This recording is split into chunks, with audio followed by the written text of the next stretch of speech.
Hello girlfriends, welcome back to my channel, or welcome if you're new here. My name is Jody and it's great to have you join me today. And I have Elmo with me here for just a little bit. He just turned 13. Actually, he turned 13 in the beginning of June, but this is as soon as I got him here. So just thought he'd pop in and say hello for a little bit. I know sometimes some of you ask, but he's already wanting to be down. So we'll let him go. We're going to get into my chat with me video today. So I'm happy you joined me. We got some lighthearted topics to talk about. And so let's get started. I have 3 different products that I'll be applying, but I will introduce them as I go. So the first one that we are starting out with is this Weedad Advanced Climate Control Cream. Is that the full title? Advanced Climate Control Featherlight Styling Cream. So that, I never thought of this before, but that title sounds pretty similar to, what is it? It's Curlsmith's Featherlight Protein Styling Cream or something like that. Anyways, this combo that I am doing today, I have done one other time before, and I had phenomenal results. So I'm hoping I can get the same results. But if you're familiar with curly hair at all, which I'm thinking you might because you're watching this channel, but anyways, if you know curly hair at all, it's sometimes hard to get the same results twice. Okay, I'm going to go in with about the same amount on the other side. I didn't really show you the amount. I'm sorry about that. Okay, so for the items that I wanted to talk about today, like I said, they're kind of lighthearted, and I just want to, keep it light today. By the way, I will be brushing this through and then brush styling. So the first thing is that my husband and I and some other family members, we were at a restaurant. It was kind of more of like an upscale restaurant, at least in our neighborhood or our area. And we were at this restaurant, and this other table was sitting beside us, and they were a little bit further ahead in their dining experience. Actually, I think we had gotten our food, but they were just getting their dessert. Okay, I apologize. I skipped ahead just a little bit with my parting sections because I can't talk and part my hair at the same time. So if we want to continue the story, I have to at least be past the parting section. Anyway, so I was saying we were at this restaurant and this couple was ahead of us, or it was more than just a couple people, it was 3 people. Anyways, that's irrelevant. But they were ahead of us in like the dining experience, and they were getting their dessert. And I remember them saying that as they got the dessert, they're oohing and eyeing over it, and they're like, oh, presentation is everything. And I guess maybe I'm just more of a practical person, but I was like, excuse me? Presentation is everything, especially for dessert. I am a dessert connoisseur. I love my dessert. And to me, taste is the number one thing. I mean, yes, I want my food to look good, and obviously they were impressed with the way their food looked, but if my food looked great but didn't have, like, especially for the price tag that I knew that this was going to probably be for that dessert, if it didn't taste phenomenal, taste as good as it looked, it tasted as good as the price said it should taste, then to me, that dessert would fall flat. And I can get a good thing of Ben & Jerry's ice cream that's still rather expensive in my opinion. I can get a good thing of ice cream and enjoy myself just as well, or make some homemade cookies, enjoy myself just as well as I can for a hefty price tag and a fine plated food. So let me know where you guys are at in that whole taste is everything. Are you one of those people presentation is everything? Are you one of those people that really love like the presentation and that's like the top thing that you look for? Or are you one of those people that are more like for taste? And I say this because like we were having this family discussion too, then later about maybe not exactly that thing, but something similar. And we're talking about how our family really isn't, the family I grew up, really isn't artsy people. We're not the type to appreciate fine arts, music, and, other artsy type stuff. See, this is how ignorant I sound in this. I don't even know the correct terms for describing all of this, but we're just not artsy type of people. We are very, like I said, in my opinion, practical.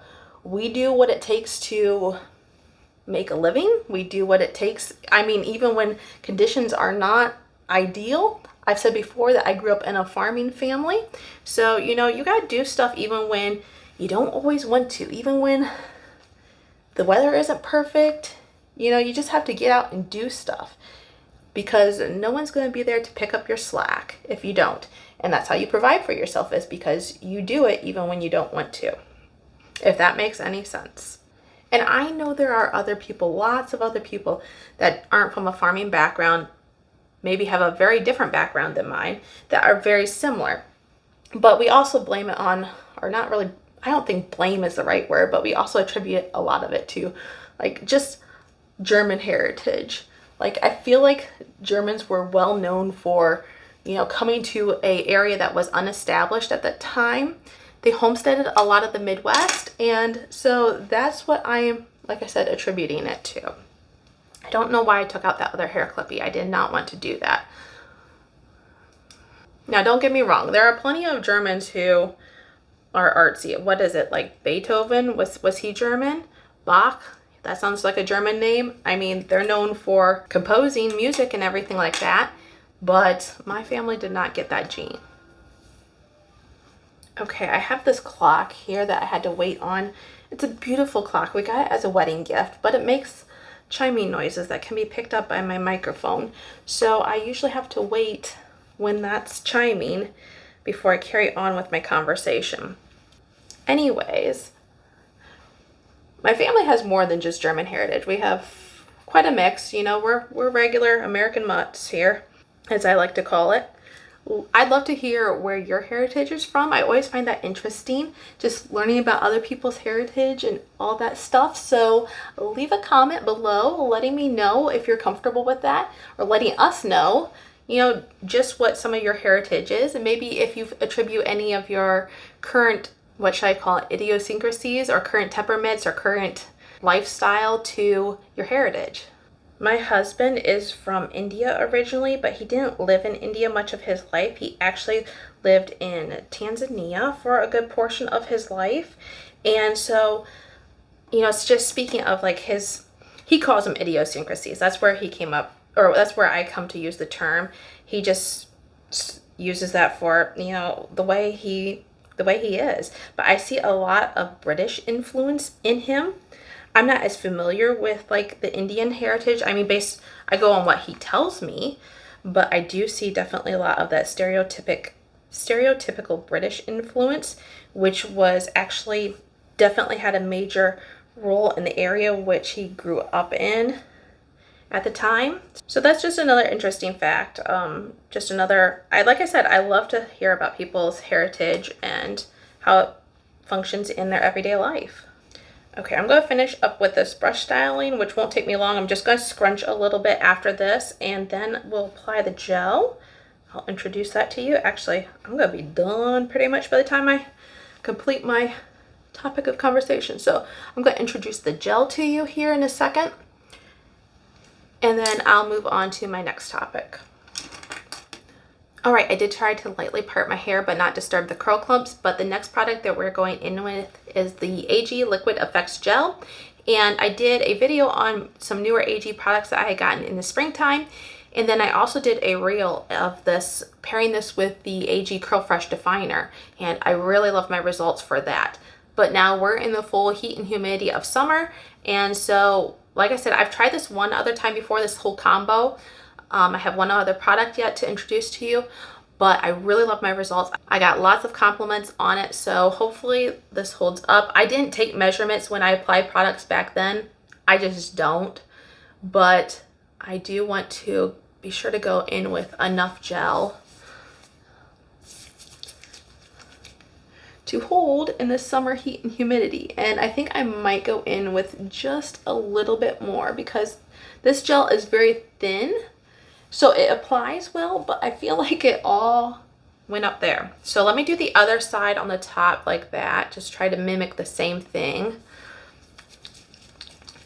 The other thing I wanted to talk about was a trend that I have seen online somewhat, and even in some of my own friends and kids with the dress up clothes.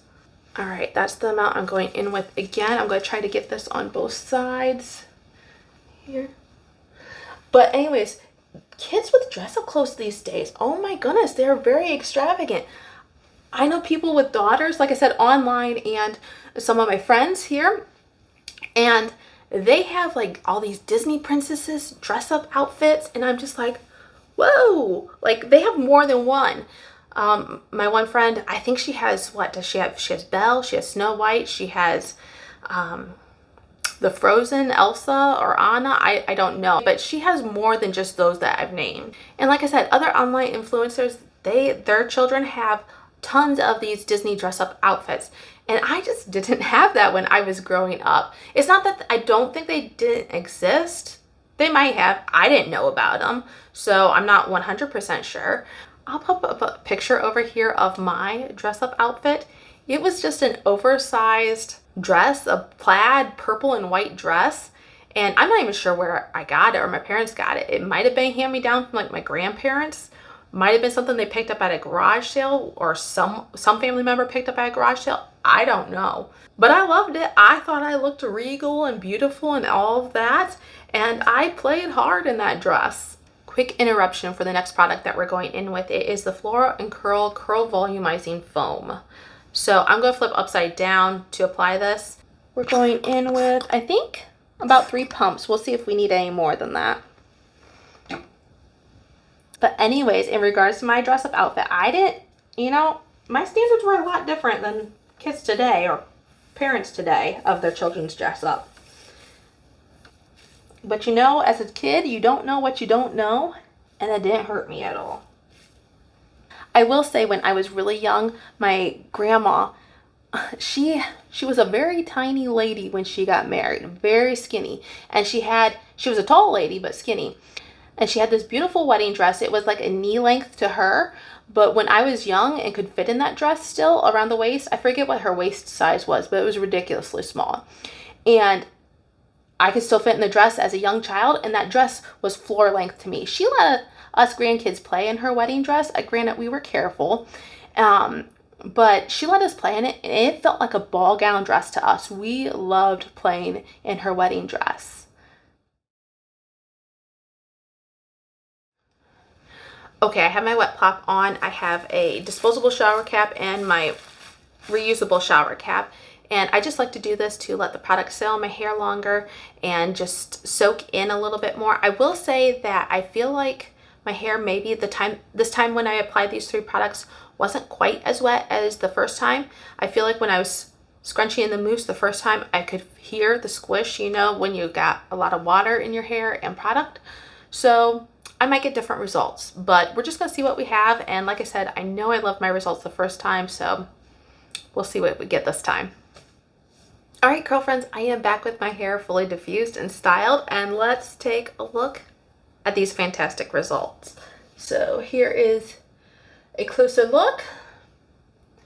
The underside, I have great definition throughout the top and the bottom parts of my hair.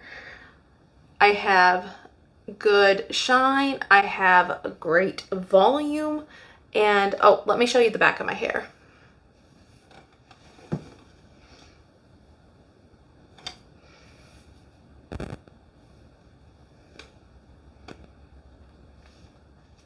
Now, before coming on camera, I did scrunch out the crunch with a lightweight oil, and I did also break up a few curl clumps right in this area. Actually, it looks like they're starting to try to find their way back together again, just to help my hair lay a little bit better. But my frizz is very minimal, almost non-existent, but I think the frizz that is there is from me separating my curl clumps. I almost always get a little extra frizz when I do that. It is what it is. But I love my hair. I was a little worried because, for a couple of reasons. One, I had a really rough wash day before. I was like really rough on my hair with the elements and everything like that. And you could tell, you could feel it, you could see it, I felt like. And so I clarified, went in with a deep conditioner. And so these are my results. And also another reason why I was a little concerned about if this style would work out was because I said previously when I used these 3 products together, my hair was more wet when I was like finishing up with the styling products. When I would scrunch out when I would scrunch my hair, I could feel the squish or hear the squish, and I just didn't have that this time. So To me, that's more damp styling, which I don't tend to do because usually my curls end up stringy. But I don't think my curls look stringy at all. I do think they look a little bit more like they're in their cast yet, but that will disappear because I just know that because it always does by day 2, probably by the end of day 1. But when I come back for videos, you know, on day 2, that almost always disappears. So I just love the way my hair is looking today. I love the volume and the definition. Usually I struggle to get both volume and definition, but I feel like I'm getting it today. So I love this combo. And my whole idea for choosing these products, like my thought process, and it's a little different each time, but I had worked with all of these products before. This one, it had been a long time since I had used it, but from what I remembered, I had good results. Now for this volumizing foam, I did not like my results the first couple of times I've used this. When I paired it with the rest of the line that I gotten for my review on Flora and Curl, I was very disappointed with the entire line actually. Then I tried it again as like a moisturizing base, and it was not moisturizing, I discovered. So I kind of picked these 2 products first. I went with a cream that I felt like would give me solid results. I went with a foam that I really wasn't sure what I would get with it. And then I picked a gel that I knew I liked my results with. So I combined these all together and voila, that's what we have here today. So I hope you enjoyed the styling and chatting with me. Like I said, kind of lightweight topics. I love to hear about your heritage and how that plays effect in your current daily lives. And then I'd also like to hear if you have any thoughts about the whole Disney dress up princess and stuff like that. What you grew up with maybe as a child for dress up, if you did that sort of thing, versus what you see your kids doing today or other kids doing today. I'm just curious if I'm the only one that's noticing this trend. You know what else I'd like to do when I was a kid? Another form of dress up. It was a little bit different than the one that I had of me in that purple and white plaid dress. But the other thing that I'd like to do is when I was folding laundry, I get creative with the stuff that was in the pile and I just like put on all these different outfits. I think I have a picture of that too, so I'll pop that up here as well. Just me being goofy, but it was fun and creative. So that was another form of dress up that I oftentimes did. So until I see you again next week, I hope you have a great day. Bye.